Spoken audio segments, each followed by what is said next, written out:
តែចេញពីស្រះគាត់គ្មានតម្លៃអីទេអ្វីដែលអ្នកត្រូវដាក់រឿងរបស់អ្នកនៅក្នុងទន្លេនិងសមុទ្រក្រៅស្រះនេះពាក្យចៅវ៉ាន់ធ្វើឲ្យខ្ញុំភ្ញាក់ខ្លួនខ្ញុំតែងតែគិតពីរបៀបប្រយុទ្ធជាមួយគាត់ក្នុងស្រុកនេះតែភ្លេចថាខ្ញុំអាចគេចពីគាត់ទៅកន្លែងធំទូលាយជាថ្ងៃក្រោយរថយន្តដឹកទំនិញពណ៌ខៀវជប់នៅមុខកន្លែងសាងសង់ខ្ញុំចៅវ៉ាន់បើកមកដោយខ្លួនឯងនេះសាររថយន្តមានបានបើកបរទេខ្ញុំប្រឡងតាំងពីរៀនតែយូរហើយមិនបានបើកមិនអីទេរថយន្តនេះធន់បើកចុះគាត់បើកទ្វារខាងក្រៅខាងក្នុងពេញទៅដោយសាច់ជ្រូកស្រស់បន្លែបៃតងស្រស់ត្រីលោតភ្លោកនេះជាទំនិញដំបូងតែខ្ញុំយកពីផ្សារមើលផងខ្ញុំមើលគ្រឿងស្រស់ទាំងនេះមើលចៅវ៉ាន់ដែលហត់នឿយខ្ញុំស្ទើរតែយំចៅវ៉ាន់ឈប់ធ្វើមនោសញ្ចេតនាទៅជួយដឹកទំនិញចុះឆាប់ពួកកម្មករកំពុងរងចាំបាយពេលសន្តាគារអ្នកបើកទុកបន្ទប់ប្រធានាធិបតីឲ្យខ្ញុំប្រមាណឆ្នាំយប់នោះម្ហូបនៅស្ថានីយ៍សម្បូរជាងរាល់ដងពេលកម្មករដឹងថាម្ហូបទាំងនេះខ្ញុំបើករថយន្តទីក្រុងចម្ងាយរាប់សិបគីឡូម៉ែត្រគ្រប់គ្នាភ្ញាក់ផ្អើលចាំងហ្វាងចាំងកាន់ស្រាមួយចានមករកមុខក្រហមដោយរំភើបលោកហ៊ូខ្ញុំចាំងមិនដែលគោរពអ្នកណាតែលោកជាម្នាក់ចិត្តល្អរបស់លោកពីថ្ងៃនេះទៅស្ថានីយ៍នឹងក្លាយជាផ្ទះរបស់យើងអ្នកណាហ៊ានប៉ះផ្ទះយើងនឹងតាំងរហូតដល់ស្លាប់នោះកម្មកររាប់រយអ្នកស្រែកហូបកញ្ជ្រៀវការបិទគប់របស់លីវ៉ៃមីនក្លាយជារឿងគួរឲ្យអស់សំណើចក្រោយមកខ្ញុំបានលះបង់កម្លាំងត្រឡប់ទៅសាងសន្តាគារវិញចៅវ៉ាន់ជួយរកអ្នករចនាម៉ូដដែលពូកែណាស់គាត់រចនាសន្តាគារខ្ញុំតាមសាមញ្ញឆើតក្រោមផ្ទៃដីសំណង់ដែលរញ៉េញ៉ៃវាមើលទៅខុសប្លែកពីគេឯកានឹងលេចធ្លោខ្ញុំក៏ពង្រីកអាជីវកម្មដាំយោបល់របស់យើងបើកហាងតូចមួយលក់បារីអាហារសម្រន់និងរបស់ប្រើប្រាស់ប្រចាំថ្ងៃខ្ញុំក៏ទិញម៉ាស៊ីនបោកគូពី3គ្រឿងផ្ដល់សេវាស្ថានីយ៍ប្រេងរបស់ខ្ញុំក្លាយជាសហគមន៍តែមានមុខងារពេញលេញវាដោះស្រាយបញ្ហាទាំងអស់របស់កម្មករប្រលៀនឈ្មោះរបស់ខ្ញុំក៏ត្រូវបានគេផ្សព្វផ្សាយពេញគម្រោងប្រលៀនយន្តហោះថ្ងៃមួយខ្ញុំកំពុងរាប់លុយនៅស្ចេនម៉ូណមមនុស្ស2-3នាក់អ្នកនាំមុខគឺបុរសវ័យកណ្ដាលអាយុជាង40ស្លៀកឈុតស្អាតមានរូបរាងថ្មីមានយុវជន2នាក់ទៀតកាន់សៀវភៅកត់ត្រានិងកាមេរ៉ាលោកស៊ូសុំណែនាំនេះគឺលោកអ្នកគ្រប់គ្រងផ្នែកអភិវឌ្ឍគម្រោងនៃក្រុមហ៊ុនលោកអ្នកគ្រប់គ្រងចៅលោកអ្នកគ្រប់គ្រងធ្វើការសិក្សាធំសម្រាប់ប្រតិបត្តិការផ្លូវសួស្ដីលោកអ្នកគ្រប់លោកស៊ូខ្ញុំធ្លាប់ពីឈ្មោះលោកនាយកចេនសរសើរលោកច្រើនណាស់លោកនាយកចេនលើកដំណឹងយើងទើបដើរមើលការដ្ឋានប្រលៀនយន្តហោះហើយឃើញអគាររបស់លោកតែមានការរចនាប្លែកភ្នែកលោកនាយកចេនប្រាប់ថានេះជាសន្តាគារដែលហ៊ាននឹងបើកហើយលោកជាម្ចាស់បាត់ចង់អញ្ជើញយើងចូលមើលទេបានសូមអញ្ជើញខ្ញុំទម្លាក់សៀវភៅកណីហើយនាំគេទៅសន្តាគាររបស់ខ្ញុំនៅតាមផ្លូវចៅអ៊ីស៊ូខ្ញុំច្រើនណាស់ពីទំហំសន្តាគារចំនួនបន្ទប់ដល់គំនិតគ្រប់គ្រងរបស់ខ្ញុំឡាយអំពីក្រុមអតិថិជនគោលដៅគឺច្បាស់លាស់ណាស់ពេលខ្ញុំនាំគេចូលទៅក្នុងសន្តាគារដែលកំពុងតែជួសជុលគេទាំងអស់គ្នាភ្ញាក់ផ្អើលយ៉ាងខ្លាំងសាលធំដែលមានកម្ពស់10 ទាំងចកធំមើលឃើញទេសភាពបែរមុខទៅរកទីដែលផ្លូវរត់អាកាសយានដ្ឋាននាពេលចូលត្រង់នេះអាចមើលឃើញយ៉ាងច្បាស់ទូចសាងសង់ជាច្រើនកំពុងធ្វើការនៅឆ្ងាយអាចស្រមៃបាននៅពេលអនាគតអ្វីដែលឃើញពីទីនឹងខ្លាយជាយន្តហោះពណ៌សឡើងចុះចតឥទ្ធិពលដែលមើលឃើញនោះគឺអស្ចារ្យណាស់មិនអាចប្រៀបផ្ទឹមបានលោកហ៊ូអ្នកមានភ្នែកល្អណាស់ពេលអ្នកផ្សេងទាំងអស់ផ្ដោតលើប្រាក់សំណងអ្នកឃើញតម្លៃនាពេលជំនួយការនៅពីក្រោយគាត់ថតរូបឥតឈប់យើងឡើងទៅលើដំបូលដែលជាកន្លែងមើលទីនេះមិនទាន់តុបតែងគ្រាន់តែជាកន្លែងបេតុងតែចូលត្រង់នេះឃើញកន្លែងសាងសង់អាកាសយានដ្ឋានទាំងមូលនាវិកក្រុមហ៊ុនអាកាសចររាល់ពេលបេសកកម្មត្រូវការសម្រាប់នៅទីក្រុងដែលយើងមានតម្រូវការខ្ពស់ចំពោះសន្តាគារសុវត្ថិភាពភាពឯកជនភាពងាយស្រួលគឺសន្តាគារមានគុណសម្បត្តិពិសេសខាងទីតាំងភូមិសាស្ត្រវាជាសន្តាគារដែលនៅសូម្បីតែជាងផ្ទះស្នាក់នៅក៏នៅឆ្ងាយពេលសន្តាគារជាក្រុមហ៊ុននៅអាកាសយានដ្ឋានជាសន្តាគារដែលជាចាប់អារម្មណ៍ល្អណាស់ពេលសន្តាគារអ្នកសាងសង់រួចរាល់យើងនឹងចាត់ក្រុមអ្នកជំនាញមកវិតម្លៃប្រសិនបើត្រូវតាមស្តង់ដាររបស់យើងអាចចុះកិច្ចសន្យាព្រមព្រៀងសហប្រតិបត្តិការយុទ្ធសាស្ត្រគាត់ដកកាត់ឈ្មោះចេញពីហោប៉ៅឲ្យខ្ញុំរក្សាទំនាក់ទំនងខ្ញុំជូនចៅយីនឹងខ្ញុំឈរតែម្នាក់ឯងលើដំបូលផ្ទះឲ្យខ្យល់បក់មានអារម្មណ៍ថាអ្វីដូចជាសុបិនតែពេលខ្ញុំហៀបនឹងចុះទៅភ្នែកខ្ញុំក្រឡេកទៅឃើញឡានមួយឈប់នៅចុងផ្លូវដីឆ្ងាយនៅតែអូឌីពណ៌ខ្មៅនោះឡានរបស់លីវ៉ៃមីងក្បែរគាត់មានអ្នកអង្គុយម្នាក់ទៀតលីវ៉ៃមីងហាក់កំពុងចង្អុលទៅសន្តាគារខ្ញុំនិយាយអ្វីមួយបុរសនោះមើលមកដោយភ្នែកដូចពិនិត្យទំនិញសម្លឹងមើលសន្តាគារខ្ញុំយ៉ាងត្រជាក់ចិត្តខ្ញុំធ្លាក់ចុះភ្លាមខ្ញុំផ្ញើសារទៅចៅវ៉ាន់ជួយខ្ញុំស៊ើបមនុស្សម្នាក់ខ្ញុំប្រើទូរស័ព្ទពង្រីករូបភាពពីលើដំបូលថតរូបអូឌីខ្មៅនោះនិងស្រមោលមិនច្បាស់របស់បុរសពីរនាក់អង្គុយក្បែរលីវ៉ៃមីនស្លៀកឈុតខ្ញុំចង់បានព័ត៌មានកាន់តែលម្អិតកាន់តែល្អទទួលបានហើយមានបញ្ហាហើយប្រហែលបញ្ហាពិតប្រាកដកំពុងខ្ញុំដាក់ទូរស័ព្ទលេខមើលសន្តាគារដែលទើបតែមានរៀងកម្មករកំពុងធ្វើការរៀងខ្លួនអ្វីមានសន្តាប់ធ្នាប់ខ្ញុំដើរទៅមាត់ទ្វារវ៉ាងកំពុងបញ្ជាគេដឹកកញ្ចក់ជញ្ជាំងចុះពើវ៉ាងជួយខ្ញុំផងជួយរកគេធ្វើផ្លាកសញ្ញាមួយយកឈើល្អបំផុតឆ្លាក់ដោយដៃសរសេរអ្វីខ្ញុំយកក្រដាសសរសេរ9អក្សរភ្ញៀវមិនមែនអតិថិជនហាមចូលយល់ហើយចង់ដាក់ច្បាប់ឲ្យអ្នកខ្លះខ្ញុំទៅរកជាងឈើល្អបំផុតក្នុងក្រុងធានាថាធ្វើឲ្យច្បាស់លាស់ពេលថ្ងៃក្រោយផ្លាកសញ្ញាឆ្លាក់ពីឈើផ្កាឈូកទាំងមូលត្រូវបានដាក់នៅមាត់ទ្វារការដ្ឋានសន្តានឡែងដែលឃើញច្បាស់ផ្លាកត្រូវបានខាត់ឲ្យភ្លឺរលោងអក្សរ8ធំនៅលើនោះមានកម្លាំងផ្លាកសញ្ញានេះធ្វើឲ្យអ្នករាល់គ្នាចាប់អារម្មណ៍ភ្លាមពួកកម្មករដែលមកញ៉ាំបាយនៅពេលដើរកាត់ក៏ងាកមើលប៉ុន្មានក៏ញឹមស្ងាត់គេដឹងថាផ្លាកនេះសម្រាប់អ្នកណាហើយលីវ៉ៃមិនក៏ឃើញដែរគាត់ដឹងច្បាស់ថាអតិថិជនមិនមែនអតិថិជនសំដៅលើគាត់នឹងភ្ញៀវសំខាន់ដែលគាត់នាំមកខ្ញុំកំពុងប្រាប់គេតាមវិធីត្រង់បំផុតថាកន្លែងរបស់ខ្ញុំមិនស្វាគមន៍ការស៊ើបការរបស់អ្នកនោះទូរស័ព្ទក៏រត់មកស៊ូឆាវរកឃើញហើយបុរសនោះឈ្មោះកៅជាអ្នកគ្រប់គ្រងដើមទុនអ្វីដែលគាត់ពូកែជាងគេគឺស្វែងរកគម្រោងដែលមានសក្តានុពលខ្ពស់តែមានចំណុចខ្សោយឬមានចំនួនរួចប្រើគ្រប់មធ្យោបាយទិញដោយតម្លៃទាបបំផុតរួចវិកខ្ចប់លក់បន្តរកប្រាក់ប៉ុន្មានឆ្នាំនេះក្រុមហ៊ុនជាច្រើនត្រូវគាត់បំផ្លាញហើយអ្វីគាត់ទៅជាមួយលីវ៉ៃមិនខ្ញុំពិនិត្យព័ត៌មានគ្រោះថ្នាក់ក្រុមហ៊ុនវិនិយោគមួយរបស់កៅថេកាលពីខែមុនបានចាប់ដៃជាមួយប្អូនប្រុសរបស់លីវ៉ៃចុះបញ្ជីក្រុមហ៊ុនថ្មីមួយឈ្មោះអាននីងអាកាសយានដ្ឋានសេវាកម្មអញទីមើលអាសយាដ្ឋានចុះបញ្ជីនៅណានៅផ្ទះខ្ញុំនឹងទេត្រូវហើយគឺអាសយាដ្ឋានដីរបស់ឯងខ្ញុំយល់ហើយលីវ៉ៃមិនដែលចង់ឲ្យខ្ញុំនៅទីនេះទេគាត់ដកខ្ញុំចេញពីបន្ទប់3ទុកដីនេះគាត់ដឹងថាដីនេះនឹងឡើងថ្លៃនៅថ្ងៃនេះឲ្យប្អូនគាត់ចាប់ដៃជាមួយកៅចង់យកដីនេះទៅជារបស់ខ្លួនវត្ថុខ្ញុំសង់សន្តាគារនៅទីនេះរងផ្លូវរកលុយគេដូច្នេះប្រើគ្រប់មធ្យោបាយបណ្ដេញខ្ញុំចេញបដូរសន្តាគារខ្ញុំទៅជារបស់រឿងតូចតាចពីមុនគ្រាន់តែជាមហិឥឡូវនេះពួកមូលធននិយមថ្នាក់ដឹកនាំកម្ពុជាបានចុះមកតើគេនឹងធ្វើអ្វីវិធីសាស្ត្ររបស់ថ្នាក់ដឹកនាំជាធម្មតាមាន3ជំហានខូចគេឈ្មោះធ្វើឲ្យអ្នកអាក្រក់ធ្វើឲ្យអ្នករាល់គ្នាគិតថាអ្នកជាបញ្ហាធ្វើឲ្យដៃគូរបស់អ្នករង្គោះរង្គើទី2ប្តឹងផ្លូវច្បាប់ដឹងអ្នកដោយចោទប្រកាន់ដោយគ្មានមូលដ្ឋានធ្វើឲ្យអស់កម្លាំងនិងថវិការបស់អ្នកទី3កាត់ផ្ដាច់ឫសគល់វិប្រហារខ្សែសង្វាក់ហិរញ្ញនិងក្រុមការងាររបស់ធ្វើឲ្យអ្នកដួលរំពីពេលដែលគេធ្វើទារុណកម្មអ្នកស្គេនឹងលេចមុខជាអ្នកសង្គ្រោះ ផ្ដល់ឲ្យអ្នកនៅការផ្ដល់ជូនដែលអ្នកមិនអាចបដិសេធបានទិញអ្នកក្នុងតម្លៃទាបដ៏អាម៉ាស់អូខេខ្ញុំយល់ហើយបើគាត់ចង់លេងខ្ញុំនឹងលេងជាមួយគាត់រហូតចៅវ៉ាន់អ្នកបន្តជួយខ្ញុំតាមដានថ្នាក់ដឹកនាំរលំហូរហិរញ្ញវត្ថុនិងចលនាទាំងអស់ខ្ញុំចង់ដឹងរាល់ជំហាននៃផែនការរបស់ម្យ៉ាងទៀតខាងណានហាងខ្ញុំនឹងជំរុញកិច្ចសហប្រតិបត្តិការឲ្យបានខ្ញុំត្រូវការសម្ព័ន្ធមិត្តដ៏រឹងមាំជាផ្លូវការដើម្បីជាក្នុងបង្អែកឲ្យខ្ញុំហើយសន្តាគាររបស់ខ្ញុំត្រូវតែសាងសង់រួចរាល់និងបើកដំណើរការឲ្យបាននៅពេលដែលខ្ញុំចាប់ផ្ដើមមានលំហូរសាច់ប្រាក់ខ្ញុំអាចទប់ទល់ជាមួយខ្ញុំនិយាយអស់មួយដងផែនការរបស់ខ្ញុំច្បាស់លាស់និងមានសណ្ដាប់ល្អចៅវ៉ាន់នៅម្ខាងទូរស័ព្ទដកដង្ហើមយ៉ាងវែងអ្នកពិតជាធំពេញវ័យហើយ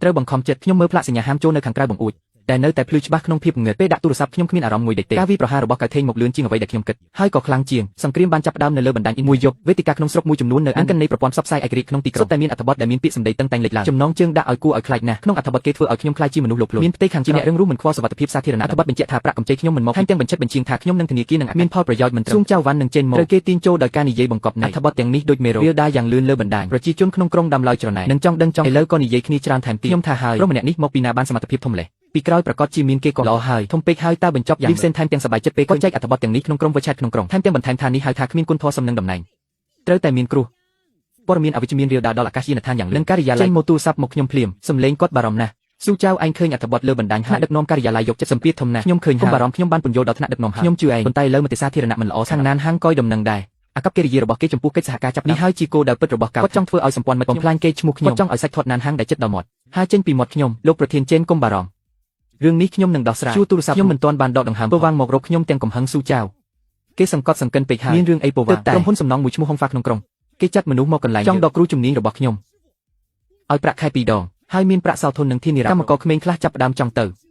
ខ្ញុំមានអារម្មណ៍ធ្ងន់នៅក្នុងឯកសាររបស់ចៅវ៉ាន់ពីក្រុមហ៊ុនហុងហ្វាវាជាក្រុមហ៊ុនក្រោមក្រុមកូដេពួកគេបង្កើតរឿងអាស្រ័យដល់គោលយើងជំហានទី2និងទី3ដែលចៅវ៉ាន់មកដល់ស្ទើរតែក្នុងពេលតេងដូចអ្នកប្រដាល់ជំនាញវាប្រហារមកខ្ញុំយ៉ាងខ្លាំងធ្វើឲ្យខ្ញុំដកដង្ហើមមិនរួចបន្ទាប់មកខ្ញុំទៅជួបកម្មករក្មេងដែលចង់ទៅខ្ញុំមិនបានស្គាល់មិនបានប្រាសើធរចង់ខ្ញុំគ្រាន់តែមើលពួកគេដោយមនុស្សចង់ឡើងខ្ពស់ខ្ញុំយកចិត្តបើចង់ទៅខ្ញុំមិនខត់ទេខ្ញុំនឹងឲ្យប្រាក់ឈ្នួលពេញខ្ញុំសូមនិយាយតែមួយម៉ាត់ខ្ញុំនៅទីនេះអគារនេះនឹងត្រូវសង់ឡើងសន្តាគារនេះនឹងបើកដំណើរការអ្នកដែលចាក់ចេញថ្ងៃនេះវាសន្តាគារយួនដាននឹងមិនបើកឲ្យអ្នកទៀតទេនិយាយចប់ខ្ញុំបែរខ្នងដែលចេញចូលស្ងៀមមើលមុខគ្នាទីបំផុតគ្មាននរណាចាក់ចេញក្រុមពើវាងមានស្ថិរភាពតែបញ្ហាថ្មីក៏មកដល់ថ្ងៃបន្ទាប់ខ្ញុំទទួលដីកាកោះពីក្រុមហ៊ុនបច្ចេកវិទ្យាបរិស្ថានដែលខ្ញុំមិនធ្លាប់ឮដីកាថាសម្លេងនិងពន្លឺពីការសាងសង់រំខានដល់ប្រតិបត្តិការឧបករណ៍ច្បាស់លាស់របស់គេទាមទារសំណង1លានយន្តហើយបញ្ឈប់ការសាងសង់សន្តាគារភ្លាមអាសយដ្ឋានរបស់ក្រុមហ៊ុននេះនៅលើដីទំនេរចម្ងាយប៉ុន្មានគីឡូម៉ែត្រនេះជាការប្តឹងដោយចិត្តនេះអាក្រក់មើលទៅគេចង់ទាញពេលខ្ញុំហើយធ្វើឲ្យខ្ញុំខាត់លុយខ្ញុំត្រូវចំណាយលុយជួលមេធាវីត្រៀមការពារត្រឹមតែ1សប្តាហ៍ខ្ញុំត្រូវគេវាយប្រហារត្រូវគេកកចប់រឿងច្បាប់អស់ខ្ញុំដេកបានតែ3-4ម៉ោងក្នុងពេលថ្ងៃត្រូវមើលការដ្ឋានលួងលោមកម្មករនិងប្រជុំជាមួយយប់ត្រូវបើកឡានទៅយកទំនិញក្នុងទីក្រុងមកដល់ក៏ត្រូវមើលអាជីវកម្មស្ថានីយ៍ប្រេងនោះខ្ញុំជូនភ្ញៀវចុងក្រោយចេញអង្គុយតែម្នាក់ឯងក្នុងស្ថានីយ៍ប្រេងដែលគ្មានមនុស្សខ្ញុំពិតជាឈ្នះបានមែនទេគូប្រជែងរបស់ខ្ញុំគឺជាមនុស្សដែលមានដើមទុនធំនិងក្រុមអ្នកជាត្រីឆ្លាមរីឯខ្ញុំវិញមានតែក្រុមតូចមួយនិងចិត្តក្លាហានទេនេះពិតជាការប្រកួតស្មើគ្នាមែនទេខ្ញុំផ្អៀងលើតុទឹកភ្នែកក៏ស្រក់ចុះដោយមិនអាចទប់បានពេលនោះហើយទូរស័ព្ទខ្ញុំក៏រោទនេះហៅមកកុំខ្លាចខ្ញុំដឹងហើយនេះជាល្បិចធម្មតារបស់គាត់មនុស្សជាច្រើនបានដួលត្រង់ចំណែកឯងមិនដូចគេទេហេតុអ្វីគាត់មានដើមទុនឯងមានប្រជាជនអីឥឡូវឯងចេញទៅមើលក្រៅស្ថានីយ៍ប្រេងខ្ញុំជូតទឹកភ្នែកដើរទៅមាត់ទ្វារដោយហើយខ្ញុំក៏ឃើញអ្វីដែលមិនអាចបំភ្លេចបាននៅលើដីទំនេរក្រៅស្ថានីយ៍លោកចាំងនិងកម្មកររាប់សិបនាក់ទើបជប់ធ្វើការមិនបានទៅញ៉ាំក៏មិនបានត្រឡប់ពួកគេកាន់ទូរស័ព្ទជុំគ្នាពួកគេកំពុងតែឆ្លើយតបម្ដងមួយនៅក្រោមអត្ថបទគូជាម្ចាស់ល្អបំផុតបាយរបស់គាត់ថប់ជាងគេហើយស្អាតជាងគេនៅស្អាតជាងគេធ្វើការនៅការដ្ឋានសន្តាគារស្តង់ដារសុវត្ថិភាពគម្រោងធំជាច្រើនក្នុងអ្នកណានឹងហ៊ាននិយាយនឹងទៅហែកមាត់បើសន្តាគារនេះខុសច្បាប់នៅលើលោកនេះក៏គ្មានអគារណាស្របច្បាប់ដែរលោកហ៊ូមានឯកសារគ្រប់យ៉ាងពេញលេញគាំទ្រលោកហ៊ូឲ្យរដ្ឋមន្ត្រីគាំទ្រលោកហ៊ូគាំទ្រលោកហ៊ូផ្ដួលពួកដែលចាក់ពីក្រោយខ្នងមើលពួកគេទឹកភ្នែកខ្ញុំហូរម្ដងទៀតតែលើកនេះមិនមែនដោយសារអយុត្តិធម៌តែដោយសាររំជួលខ្ញុំស្រាប់តែយល់ថាកៅថេងមានក្រុមមានមធ្យោបាយតែខ្ញុំមានអ្វីដែលគាត់មិនអាចមានខ្ញុំមានការខ្ញុំស្រុកច្រមុះហើយដើរទៅមុខបងចាងលោកគ្រូទាំងអស់អរគុណអ្នកទាំងអស់អីយើងគ្រាន់តែមិនចង់ឃើញពួកអាក្រក់សង្កត់សង្កិនមនុស្សល្អលោកហ៊ូកុំខ្លាចបងប្អូនរាប់ពាន់អ្នកនៅខាងលោកបើគេហ៊ានប៉ះលោកមួយសក់យើងនឹងវាយផ្ដួលរហូតដល់រុនគេខ្ញុំមើលមុខគេដែលស្មោះត្រង់នឹងមើងម៉ាត់ភាពច្របូកច្របល់នឹងការភ័យខ្លាចរបស់ខ្ញុំក៏លីបាក់ខ្ញុំឈរត្រង់ឡើងវិញខ្ញុំយកទូរស័ព្ទហើយទូរស័ព្ទទៅអ្នកគ្រប់គ្រងចៅវិន័យណានហាងលោកចៅសួស្ដីខ្ញុំហ៊ូឆាវពាក្យចាំអារ៉ាមអំពីខ្ញុំនៅលើអ៊ីនធឺណិតប្រកាសជាលោកបានឃើញហើយខ្ញុំមិនចង់ពន្យល់ដោយឥតខ្ញុំគ្រាន់តែចង់អញ្ជើញលោកក្រុមវិតម្លៃរបស់លោកមកសន្តាគារខ្ញុំគ្រប់ពេលដើម្បីពិនិត្យមើលផ្ទាល់ម្យ៉ាងទៀតខ្ញុំចង់ភ្នាល់បើការវិតម្លៃបានខ្ញុំសង្ឃឹមថាយើងអាចចុះកិច្ចសន្យាភ្លាមជាការតបថ្លៃសហការ3ឆ្នាំដំបូងខ្ញុំបញ្ចុះតម្លៃ20%បើការវិតម្លៃមិនបានខ្ញុំនឹងចេញថ្លៃធ្វើដំណើរទាំងអស់របស់ក្រុមលោកខ្ញុំភ្នាល់លើកិត្តិយសរបស់ខ្ញុ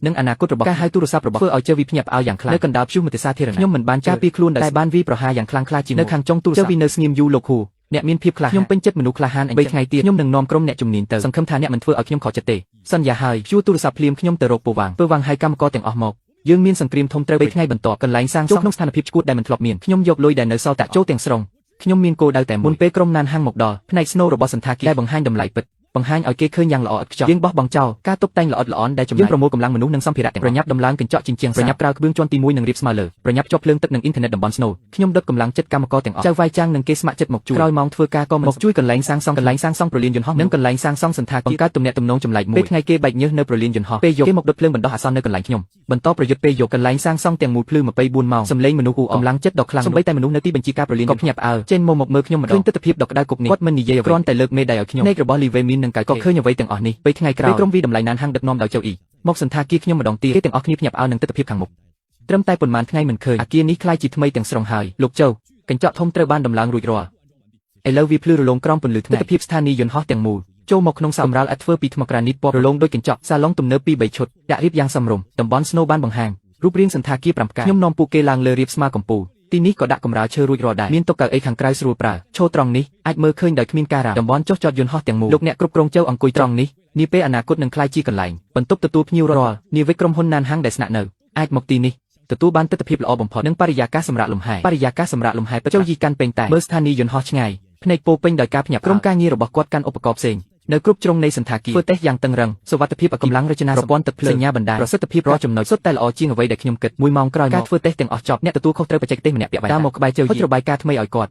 ់ចៅយីទទួលយកមកអានយ៉ាងយកចិត្តទុកដាក់ប៉ុន្មាននាទីក្រោយមកគាត់ដាក់របាយការណ៍ចុះងើយមុខមើលខ្ញុំដោយភ្នែកមុតស្រួចខ្ញុំត្រូវតែទទួលស្គាល់អ្នកបានបង្កើតអច្ឆរិយៈទាំងគុណភាពសំណង់និងគំនិតរចនាសន្តាគាររបស់អ្នកលើសពីការរំពឹងទុករបស់យើងជាពិសេសប្រព័ន្ធការនៅកន្លែងចិត្តប្រលានអ្នកអាចគ្រប់គ្រងសំឡេងឲ្យនៅក្រោម40 dB នេះពិតជាអស្ចារ្យប៉ុន្តែសន្តាគាររបស់អ្នកឥឡូវនេះគ្រាន់តែជាពាក់កណ្ដាលផលិតផលមិនទាន់ពេញលេញគ្រឿងបរិក្ខារជាច្រើនមិនទាន់យើងមិនអាចធ្វើការសន្យាហការជាមួយផលិតផលពាក់កណ្ដាលខ្ញុំដកដង្ហើមព្រៀបនឹងនិយាយពីអាចកំបាំងរបស់តែចៅអ៊ីគាត់យកឯកសារពីចេញពីកាបូបឯកសារមួយជាលិខិតបង្ហាញឆន្ទៈសហការសន្តាគារ PGC ឯកសារមួយកិច្ចព្រមព្រៀងវិនិយោគឯកជន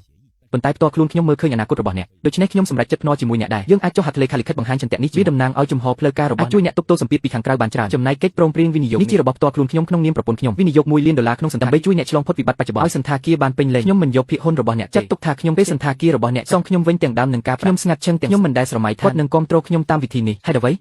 ព្រោះខ្ញុំឃើញខ្លួននៅក្នុងខ្លួនអ្នកគ្មានអ្វីសោះប៉ុន្តែហ៊ានប្រកាសសង្គ្រាមជាមួយពិភពមនុស្សវ័យក្មេងបែបនេះកម្រណាស់ខ្ញុំមិនចង់ឃើញក្តីស្រមៃរបស់ត្រូវដើមទុនខ្វាក់សម្រាប់តាំងពីក្នុងអង្រឹងខ្ញុំក្រោកឈរឲ្យអង្គគោរពគាត់យ៉ាងជ្រាលជ្រៅអ្នកគ្រប់គ្រងចៅអរគុណលោកខ្ញុំសូមស្បោះនៅទីនឹងមិនក្បត់ការជិះរសៀលថ្ងៃនៅលើដំបូលសន្តាគារពាក់កណ្ដាលរបស់ខ្ញុំបានចុះហត្ថលេខាលើកិច្ចព្រមព្រៀងដែលមានតម្លៃមួយស្រាប់តែពេលខ្ញុំដាក់បិចចុះខ្ញុំទទួលសារពីចៅវ៉ាន់កូតឹងចាប់ផ្ដើមទិញពីរបស់ធនាគារយើងនៅគាត់ចង់បង្ខំការសងសឹករបស់គាត់វារៀលដល់ពីខ្ញុំទៅដល់អ្នកដែលជួយខ្ញុំទាំងអស់ខ្ញុំនឹងបង្ហាញថាបក្សីគ្មានស្លាប់ហោះឡើងលើពុកយ៉ាងម៉េចខ្ញុំទូរស័ព្ទទៅពេលល្ងាចទូរស័ព្ទរត់យូរណាស់ទើបគេសំឡេងខាងក្រោយខ្ញុំកំពុងប្រជុំនិយាយខ្លីគាត់មិនអីទ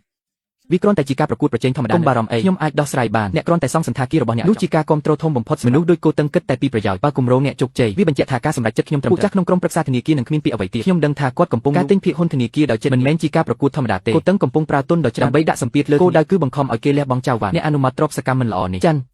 ់សុំទោសយើងជាមិត្តនឹងគ្នាខ្ញុំជួយអ្នកមិនមែនជាការវិជាការទុកចិត្តកុំគិតធ្វើតាមផែនការរបស់អ្នកចាំថាបើអ្នកឈ្នះយើងទាំងអស់គ្នាឈ្នះខ្ញុំដាក់ទូរស័ព្ទមានរឿងអីតាក់ទូរស័ព្ទត្រូវបានខ្ញុំកាន់ទូរស័ព្ទឈរលើដំបូលពេលល្ងាចបក់មកធ្វើឲ្យខ្ញុំបន្ទាប់មកខ្ញុំត្រូវវាងនឹងកម្មករកំពុងសម្អាតចប់ការសៀវឆាវតាអ្នកពីក្រុមហ៊ុនណាគេពេញចិត្តណាស់គេនឹងចុះហត្ថលេខាលិខិតបំណងសារល្អណាស់សម្លេងស្រែកអបអរសាទរពេញការដ្ឋានការខំប្រឹងប្រែងប៉ុន្មានថ្ងៃនេះទទួលបានផលខ្ញុំមើលមុខស្មោះត្រង់របស់គេខ្ញុំសម្រេចចិត្តហើយខែនេះប្រាក់ខែអ្នកធ្វើការប្រញាប់ទាំងអស់ត្រូវឡើងទ្វេដងអ្នកធ្វើការប្រលានយន្តម្នាក់ទទួលបានប្រាក់រង្វាន់1000សម្រេចស្រែកអបអរខ្ញុំត្រូវចំណាយលុយឲ្យត្រូវកន្លងហើយចិត្តមនុស្សគឺជាអាវុធមុតបំផុតរបស់ខ្ញុំថ្ងៃបន្ទាប់ចៅអ៊ីបានផ្ទេរលុយវិនិយោគ1លានចូលកាន់នៃខ្ញុំក្នុងពេលតែមួយនាយកដ្ឋានច្បាប់ក៏បានផ្ញើលិខិតស្នើហការដែលបានបោះត្រារួចខ្ញុំបានបោះពុម្ពឯកសារនេះចេញដាក់ក្នុងស៊ុំរូបថតដ៏ស្អាតជួរនៅកន្លែងដែលឃើញច្បាស់បំផុតក្នុងបន្ទាប់មកខ្ញុំបានទូរស័ព្ទទៅចេញមកថាលោកប្រធានខ្ញុំចង់ខ្ចីរៀបចំសន្និសីទសារព័ត៌មានក្នុងនាមការសន្និសីទសារព័ត៌មានអំពីការបើកសម្ពោធសន្តាគារយួនដៃជីបនិងការសហការរវាងណានហាំងជាភាគីទាំង3ខ្ញុំចង់អញ្ជើញប្រព័ន្ធផ្សព្វផ្សាយក្នុងក្រុងនិងខេត្តឲ្យមកខ្ញុំចង់ប្រាប់គ្រប់គ្នាឲ្យច្បាស់អំពីដំណើរការសាងសង់សន្តាគារឲ្យបានច្បាស់លាស់និងឲ្យបានយល់ខ្ញុំក៏នឹងបង្ហាញលិខិតសហការរបស់និងផ្លាកសញ្ញាតំបន់សេវាកម្មប្រលានយន្តហោះឲ្យពួកគេមើលជាមួយចង់ប្រើកម្លាំងពីខាងក្រៅដើម្បីបង្វែរមតិសាស្ត្រត្រូវហើយខ្ញុំមិនចង់លេងលាក់ពួនជាមួយពួកគេទៀតទេខ្ញុំនឹងដាក់សัญลักษณ์ B ទាំងអស់លើបើពួកគេចង់ឲ្យខ្ញុំល្បីខ្ញុំនឹងល្បីឲ្យវាដាច់ចេញមកនៅស្ងៀមគិតយូរនៅលើទូរស័ព្ទនេះក៏ជាហានិភ័យសម្រាប់គាត់ការជាប់ការិយាល័យបញ្ជាការជាមួយខ្ញុំយ៉ាងតឹងរ៉ឹងបើសន្និសីទមានបញ្ហាអ្វីគាត់ក៏ត្រូវទទួលខុសត្រូវយកព្រមខ្ញុំគាំទ្ររោងប្រលានយន្តហោះត្រូវការដៃគូដូចអ្នកអនាគតរបស់ក្រុងក៏ត្រូវការអ្នកត្រួសត្រាយដូចយើងមិនអាចគូដង្កូវដែលតែងតែធ្វើរឿងក្រោយខ្នងបំផ្លាញអ្នកដែលចង់ធ្វើការពិតប្រាកដរឿងអ្នកសារព័ត៌មានខ្ញុំកន្លែងរៀបចំគឺនៅ lobby សន្តាគារកំណត់ត្រឹម3ថ្ងៃយើងនឹងធ្វើការតបវិញឲ្យអស់ពីចិត្ត3ថ្ងៃកន្លងទៅយ៉ាងលឿន3ថ្ងៃនេះខ្ញុំនឹងក្រុមការងារស្ទើរតែមិនបានដេកយើងរៀបចំ lobby សន្តាគារឲ្យស្អាតជាកន្លែងសន្និសីទដុល្លារនៅលើផ្ទាំងខាងក្រោយមាន logo សន្តាគារ Cloud និងពាក្យស្លោកសហការគ្នាបង្កើតអនាគតថ្មីសម្រាប់អាកាសយានដ្ឋាននៅក្រោមពាក្យស្លោកមានឈ្មោះអង្គភាព3ការិយាល័យសាងសង់អាកាសយានដ្ឋានក្រុមហ៊ុនអាកាសចរណ៍សន្តាគារ Cloud ម៉ោង9រថយន្តរបស់ស្ថានីយ៍ទូរទស្សន៍និងកាសែតបើកចូលមកបន្តិចម្ដងចេញមកមានទំនាក់ទំនងធាត់ស្ទើរតែអញ្ជើញប្រព័ន្ធផ្សព្វផ្សាយតែអ្នកសារព័ត៌មានពីស្ថានីយ៍ខេត្តអ្នកសារព័ត៌មានឃើញសន្តាគារទំនើបនិងផ្លាកសញ្ញាហាមចូលគេចាប់អារម្មណ៍យ៉ាងខ្លាំងកាមេរ៉ារបស់ពួកគេថតរូបមិនឈប់ម៉ោង10ព្រឹកសន្និសីទចាប់ខ្ញុំចូលលើវេទិកាដែលរៀបចំជាបណ្ដោះមើលអ្នកសារព័ត៌មានរាប់សិបនាក់និងកាមេរ៉ាធំនៅក្បែរខ្ញុំមានចេញមកនិងចៅវាងចាំងកុងតូ និងតំណាងកម្មសួស្ដីមិត្តភក្តិសារព័ត៌មាននិងភ្ញៀវកិត្តិយសទាំងអស់ខ្ញុំឈ្មោះស៊ូចៅជាអ្នកបង្កើតសន្តានខ្ញុំដឹងថាថ្មីនេះមានពាក្យចាំអារម្មណ៍ច្រើនសន្តាគាររបស់ខ្ញុំអ្នកខ្លះថាខ្ញុំអ្នកខ្លះថាលុយខ្ញុំហើយអ្នកខ្លះទៀតថាអាគារនេះជាដុំសាច់ក្បែរថ្ងៃនេះខ្ញុំឈរនៅទីនេះដើម្បីប្រាប់អ្នករាល់គ្នាខ្ញុំគ្រាន់តែជាយុវជនធម្មតាម្នាក់មកពីក្រុងថ្ងៃនេះខ្ញុំឈរនៅទីនេះគឺចង់ប្រាប់អ្នកទាំងអស់គ្នាថារឿងទាំងអស់នេះមិនមែនជាការខ្ញុំគ្រាន់តែជាយុវជនធម្មតាម្នាក់នៅក្រុងឪពុកម្ដាយខ្ញុំស្លាប់ទុកផ្ទះចាស់នេះឲ្យខ្ញុំពេលភូមិទាំងមូលមានតែផ្ទះខ្ញុំទេដែលនៅក្រៅបន្ទាប់ខ្ញុំមិនបានត្អូញត្អែរឬយំខ្ញុំគ្រាន់តែគិតថាវាសនាទុកខ្ញុំនៅទីនេះច្បាស់ជាមានហេតុផលខ្ញុំយកប្រាក់ទាំងអស់ពីឪពុកម្ដាយហើយខ្ចីធនាគារ30,000បាន50,000ជាទុនចាប់ផ្ដើមខ្ញុំរស់វាចោលហើយសង់ថ្មីខ្ញុំចង់ប្រែក្លាយផ្ទះចាស់ដែលគេបោះបង់ទៅជាអ្វីដែលបម្រើប្រលានយន្តហោះសន្តាគារទំនើបខ្ញុំដាក់ឈ្មោះវាថាពុកសង្ឃឹមថាវាហោះឡើងលើពុកដូចយន្តហោះឆ្ពោះទៅអនាគតដ៏ខ្ពស់ទស្សនិកជនស្ងាត់បន្តិចម្ដងអ្នកសារព័ត៌មានជាច្រើនដាក់បិចចុះ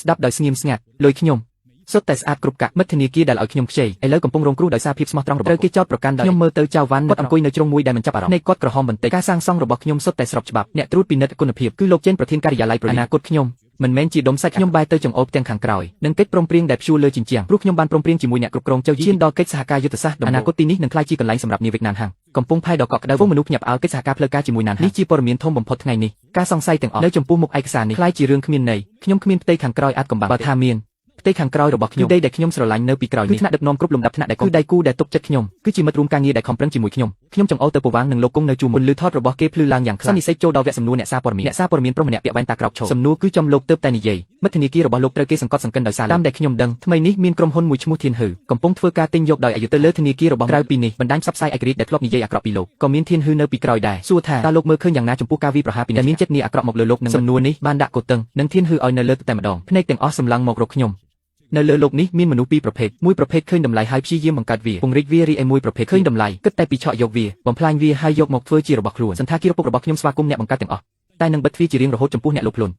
ខ្ញុំជឿថាក្រោមពន្លឺថ្ងៃរាល់ឧបាយយកលងងឹតនៅទីបំផុតនឹងត្រូវលាខ្ញុំទើបតែចប់សារទាំងមូលទះដៃដូចគោលាន់អធិពលសន្និសេសឃើញភ្លាមរសៀលថ្ងៃដែលព័ត៌មានអំពីសន្តាគារពុកបានវាយលុកគ្រប់ចំណងជើងធំក្នុងក្រុងរូបភាពខ្ញុំពីអ្នករឹងរូសមានចំនួនប្រែទៅជាតួអង្គពោពេញជាតារាប្រុសអាជីវកម្មតែខ្ញុំដឹងមនុស្សដូចកូតឹងមិនដែលឈប់ដោយសារមតិសាធារណៈទេការបរាជ័យខាងនឹងធ្វើឲ្យគាត់សងសឹកកាន់តែខ្លាំងគាត់នឹងប្រើវិធីខុសខើជាងដើម្បីបំផ្លាញខ្ញុំហើយពិតមែនថ្ងៃបន្ទាប់ពីសន្និសីទបញ្ហាក៏មកដល់នេះពវាំងរត់មករកខ្ញុំសៀវឆាវអត់ល្អទេទឹកនៅកន្លែងសំណង់យើងឈប់មានរឿងអីយើងចំណាយថ្លៃទឹកទាន់ពេលចំណាយហើយតែរោងចក្រទឹកក្រុងថាបំពង់មេនៅតំបន់យើងត្រូវជួសជុលដូច្នេះត្រូវកាត់ទឹកមួយសប្តាហ៍ជួសជុលអីខ្ញុំទៅស៊ូគេមានតែយើងមួយគ្រួសារទេដែលគ្មានទឹកនេះច្បាស់ជាចៃរបស់លីវេមានធ្វើរឿងគេចាប់ផ្ដើមកាត់ទឹកកាត់ភ្លើង